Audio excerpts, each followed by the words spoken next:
हैं आज की कहानी की ओर। दोस्तों, साल 2001 का ये एक चौंकाने वाला किस्सा रानी बाजार का है।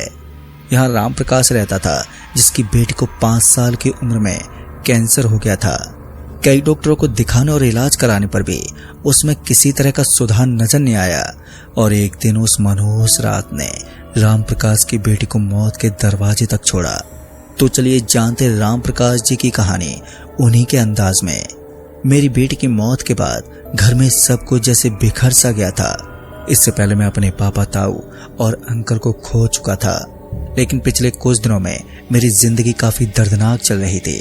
अब हमारे परिवार में कुल 5 जने रह गए थे, मैं, मेरी बीवी, मेरे 2 बच्चे और मेरी माँ।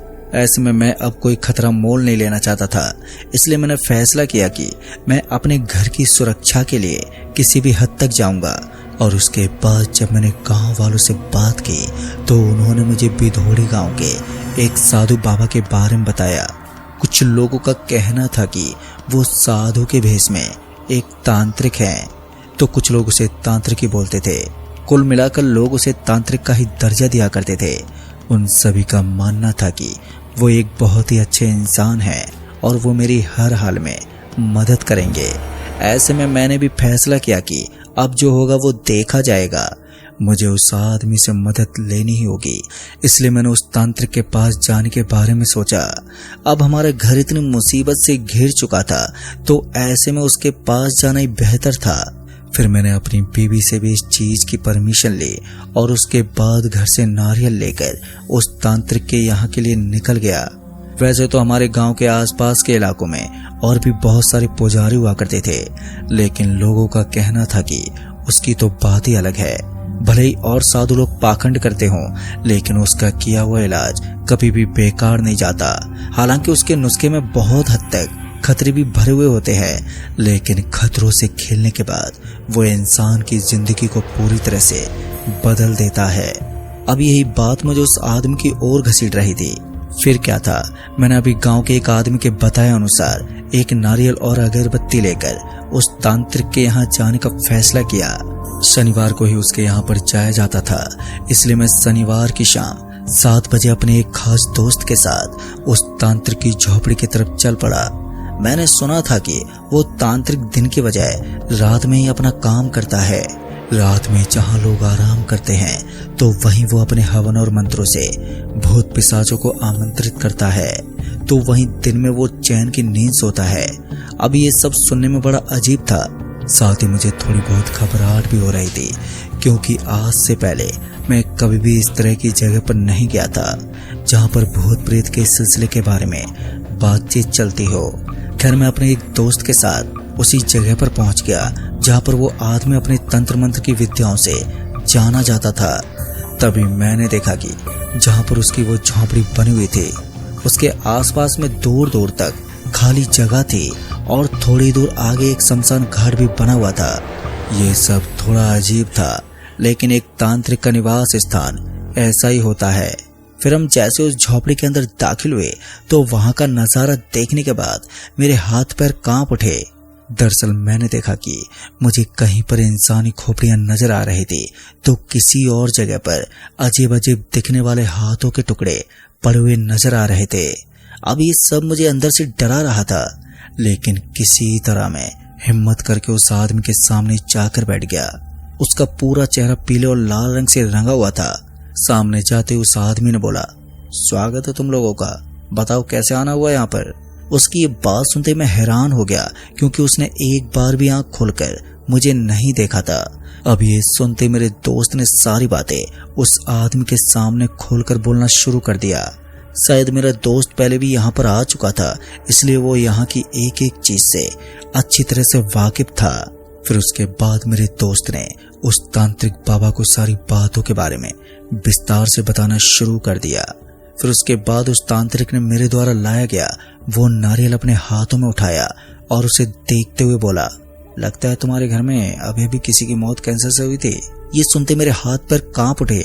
भले ही मेरे दोस्त ने उस तांत्रिक टाइप वाले आदमी को मेरे घर वालों की सारी बातें बताई थी, लेकिन उसने अभी तक कैंसर जैसी बीमारी के बारे में नहीं बताया था। उसने अपने आप ही सारी चीजों का जिक्र करना शुरू कर दिया और बस यही चीज सुनकर मैं समझ गया कि इस आदमी के पास कुछ तो अनोखी शक्ति है जिसकी वजह से इसका गुणगान पूरा गांव गाता है। दोस्तों उसके बाद उस आदमी ने बोला, तुम्हें चिंता करने की कोई जरूरत नहीं है, ये सब बड़ी सरलता के साथ ठीक हो जाएगा, लेकिन इसमें तुम्हारी जान भी जा सकती है। पहले तो उसने मुझे बेफिक्र होने को कहा और फिर उसके बाद मेरी जान जाने का खतरा भी बता दिया। ये सुनकर मुझे थोड़ा अजीब लगा। फिर उसने बताया कि मैं जो बताने वाला हूँ वो तरीका तुम्हारे घर को जल्दी से जल्दी ठीक कर देगा, लेकिन उसमें खतरा इतना रहेगा कि किसी भी मौके पर तुम अपनी जान गंवा सकते हो। अगर तुमने काम करते हुए किसी गलती को अंजाम दिया और अगर तुम खतरा उठाकर इस काम को नहीं करना चाहोगे तो फिर तुम्हें मेरे साथ चलना होगा। अब मेरे पास दो ऑप्शन थे, या तो मुझे उस आदमी के साथ जाना था या फिर उस आदमी के बताए हुए नुस्खे को अंजाम देना था। बाद में जब मैंने अपने दोस्त से बात की तो हमने तय किया कि मैं उस तांत्रिक के साथ जाने को तैयार रहूंगा, क्योंकि मैं पहले अपने बहुत घर वालों को खो चुका था और अगर ऐसे में मेरे साथ कुछ हो जाता तो शायद मेरा परिवार खत्म हो जाता। फिर उसके बाद उस तांत्रिक ने मुझे एक नारियल दिया तो मैंने देखा कि वो नारियल हरे और लाल रंग का था। मैंने अपनी जिंदगी में पहली बार रंग बिरंगे नारियल को देखा था। उस नारियल को देखकर एक बार के लिए मेरी आंखें फटी की फटी रह गई। फिर उसके बाद मैंने उस तांत्रिक के हाथ में से उस नारियल को उठाया और पूछा, लेकिन बाबा जी मुझे इस नारियल का क्या करना है? उसके बाद उस तांत्रिक ने मेरे दोस्त की तरफ इशारा किया और मुझे समझाने को कहा। मेरे दोस्त ने मुझे वहां से उठने को बोला और फिर हम दोनों समय रहते ही वहां से निकल गए। तब तक रात के 12 बज चुके थे। फिर जब मैंने अपने दोस्त से इस नारियल के बारे में पूछा तो उसने मुझे कुछ चीजें बताई जिनका मुझे अंजाम देना था। फिर उसने बताया कि इन कामों को करते वक्त मुझे कोई भी डिस्टरबेंस नहीं करना है। जैसा कि उस तांत्रिक ने हमें बताया था मैंने ठीक वैसा ही करना शुरू कर दिया। मैं रात को ही उस रंग बिरंगे नारियल को लेकर अपने घर में पहुंचा और घर के बीच में एक छोटे से पत्थर के ऊपर उस नारियल को रख दिया और फिर कुछ मंत्रों का जाप करने लगा। जैसे मैंने मंत्रों का जाप किया तो मुझे महसूस हुआ कि कोई एनर्जी थी जो वहां अपने होने का एहसास करवा रही थी। हल्की हल्की हवा के साथ वहां की चीज इधर उधर हिल रही थी और ये सब थोड़ी देर के लिए हुआ। फिर उसके बाद सब कुछ पहले की तरह ही नॉर्मल हो गया। ऐसा लग रहा था जैसे कि उस तांत्रिक ने ये सब करवाने के लिए ही मुझे ये नारियल दिया हो। दोस्तों उसके बाद मुझे उस नारियल को उठाना था और वापस से उसे वहीं रखना था। ऐसे में मैंने वही किया जो उस तांत्रिक ने मुझे बताया था। मैंने उस नारियल को उठाया और एक छोटे से बैग में डालकर उसे घर से थोड़ी दूर रख दिया। अब मुझे बस कल की रात होने का इंतजार था। कल की रात मैं अपनी जिंदगी के दुखों से छुटकारा पाने वाला था। फिर उसके बाद जैसे ही टाइम बीता और सुबह हुई तो मैं उस नारियल को संभालने के लिए चला गया। दरअसल मैंने देखा कि उस नारियल के ऊपर लाल रंग की छींटे लगे हुए थे। एक बार के लिए सारा नजारा देखने के बाद मुझे लगा कि मुझे इस नारियल को नहीं उठाना चाहिए, लेकिन जब मैंने इस बारे में अपने दोस्त को बताया तो उसने मुझे उस नारियल को उठाने को बोला और मैं उस नारियल को लेकर फिर से उस तांत्रिक के पास आने वाला था। लेकिन उससे पहले मुझे कुछ खतरों से खेलना था। रात के 12 बजने से पहले ना ही तो मैं उस तांत्रिक के पास जा सकता था और ना ही उस नारियल को लेकर अपने घर के अंदर जा सकता था। तो ऐसे में आज की रात जब तक 12 ना बज जाएं तब तक मुझे अपने घर के बाहर ही रहना था और ना ही इस खतरनाक से नारियल को लेकर अपने घर के अंदर जाना था।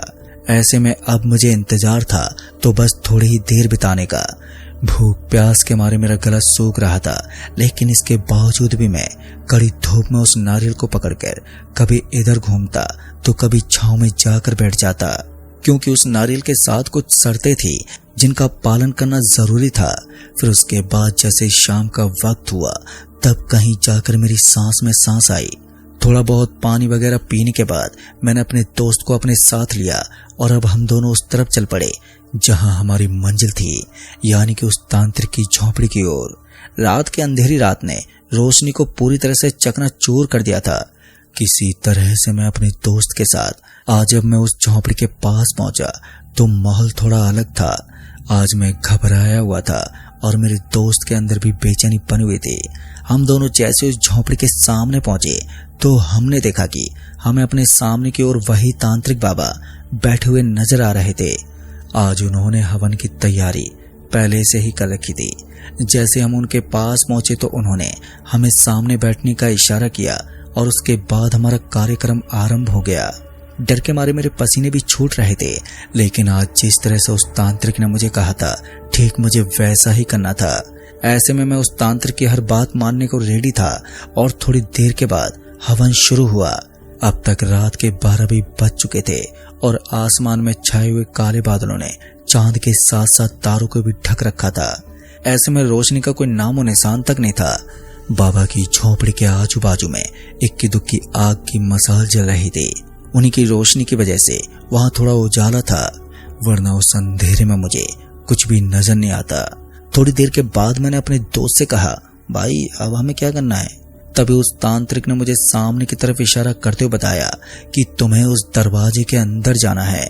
जैसे मैंने उस तांत्रिक के बताए मुताबिक अपने पीछे की ओर देखा तो मेरी आंखें फटी की फटी रह गई।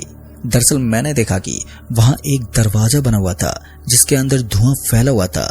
उस तांत्रिक ने बताया कि इस दरवाजे के अंदर जाना सच में तुम्हारे लिए खतरनाक हो सकता है, लेकिन तुम्हें अपने परिवार को बचाने के लिए ये कदम उठाना ही होगा। तुम्हें बस इतना ध्यान रखना है कि तुम्हें एक बार भी पीछे मुड़कर नहीं देखना है, चाहे तुम्हारी बीवी तुम्हें आवाज लगाए या फिर तुम्हारे बच्चे। यानी कि तुम्हें गलती से भी ना तो पीछे मुड़कर देखना है और ना ही किसी का चेहरा देखना है।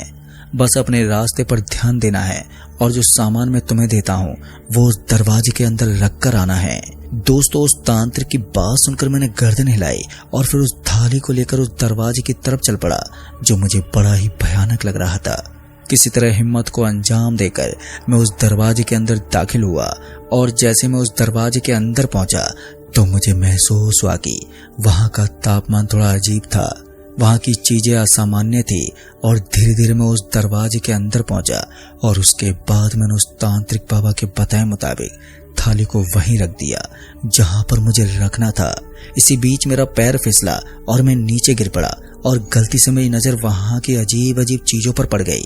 पर अच्छी बात ये थी कि मैंने किसी भी अपने घर वाले के चेहरे को नहीं देखा था, लेकिन मेरी जिंदगी को बर्बाद करने के लिए इतना काफी था। फिर जब मैं अपना रास्ता नापते हुए बाहर आया, उस तांत्रिक बाबा को बताई। तांत्रिक बाबा ने मुझे बताया कि तुमने अपने परिवार वालों को तो बचा लिया, लेकिन तुम्हारे फिसले हुए पैर ने तुम्हारी जान को जोखिम में डाल दिया है। उसके बाद उस तांत्रिक ने मेरे ऊपर कुछ तंत्र मंत्र की शक्तियों का इलाज करने की कोशिश तो की, लेकिन कोई फायदा नहीं हुआ और अंत में मुझे राजस्थान की दरगाह में जाकर अपना इलाज करवाना पड़ा। पर अच्छी बात यह रही कि वहां जाकर मैं बड़ी सरलता के साथ ठीक हो गया और उसके बाद मैं कभी भी उस गांव में नहीं लौटा जहां मेरे और मेरे परिवार पर खतरों की बरसात होती थी। दोस्तों, राजस्थान में जाकर मुझे पता चला कि जो आदमी हमारे साथ ये सब कर रहा था वो कोई और नहीं बल्कि गांव का वही तांत्रिक था जो गांव को खत्म करने के गांव के बाहर झोंपड़ी बनाकर बैठा था। मैंने गांव वालों को भी ये बात समझाने की कोशिश की, लेकिन किसी ने मेरी बात पर यकीन ही नहीं किया और उसका अंजाम ये हुआ कि गांव धीरे धीरे खाली हो गया। तो दोस्तों, इस कहानी में बस इतना ही। कहानी आपको पसंद आई हो तो